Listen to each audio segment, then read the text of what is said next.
नुकत्याच लोकसभेच्या निवडणुका पार पडल्यात आणि ह्या निवडणुकीत भारतीय जनता पक्षाला एका पराभवाचा सामना करावा लागला।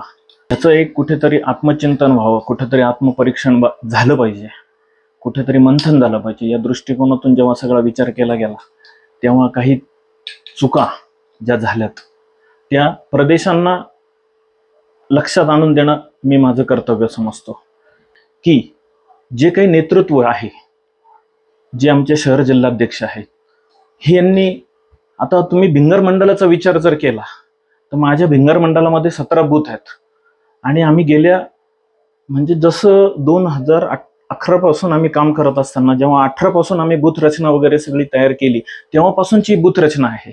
अचानक निवडणुकीच्या 4 दिवस अगोदर तुम्ही बूथ प्रमुख बदलण्यामागे नेमकं कारण काय, का बदलले? बरं, बदलायचे होते तर ते अगोदरच का नाही बदलले गेले? कारण आम्हाला प्रशिक्षण देत असताना स्वतः आमचे प्रदेशाध्यक्ष बावनकुळे इतके तळतळून त्यांनी सगळ्या गोष्टी आम्हाला प्रत्येक गोष्टी समजून सांगितल्या की बूथ प्रमुखांनी काय केलं पाहिजे, किंवा सुपर वॉरियर नेमले गेले, सुपर वॉरियरचं काम काय आहे आणि ह्याचं प्रशिक्षण दिलं गेलं, याची माहिती दिली गेली, सांगितलं गेलं। आणि मग जेव्हा सगळं आमचा पूर्ण अभ्यास झाला, परीक्षा देण्याची वेळ आली, अभ्यास झाल्यानंतर परीक्षा देण्याची ज्या दिवशी वेळ आली त्या दिवशी असं समजलं की तुमचं परीक्षेमध्ये तुमचं नावच नाही आहो। तर त्यावेळी त्या बूथ प्रमुखावर काय बितली असेल?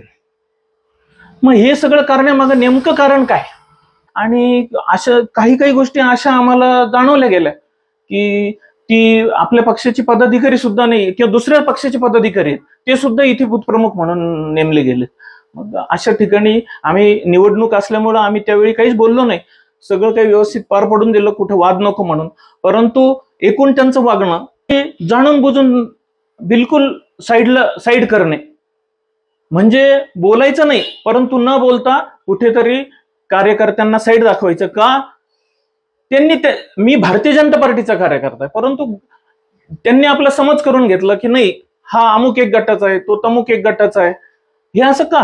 मी भारतीय जनता पार्टीचं काम करतो यार, मला का तुम्ही असं गटातटात अडकून ठेवताय?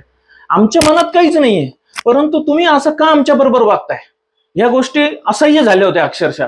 परंतु फक्त इलेक्शन होईपर्यंत थांबायचं, कुठले वाद करायचा म्हणून आम्ही शांत बसलो। परंतु आता कुठेतरी याला वाचा फुटली पाहिजे म्हणून आज आम्ही आमची सगळ्या भावना कार्यकर्त्यांच्या बावनकुळेंपर्यंत, माननीय प्रदेशाध्यक्ष बावनकुळे यांच्यापर्यंत पोहोचवणं हे मी माझं कर्तव्य समजतो। लोकसभेच्या या निवडणुकीत ज्या आमच्या चुका झाल्यात त्या चुका पुन्हा विधानसभेत रिपीट होऊ नये म्हणून शहर जिल्हाध्यक्ष बदलणं ही गरज आहे आणि ह्या चुका आम्ही पुन्हा घडू नये आणि पुन्हा शहराचा आमदार भाजपचा व्हावा यासाठी ही सगळी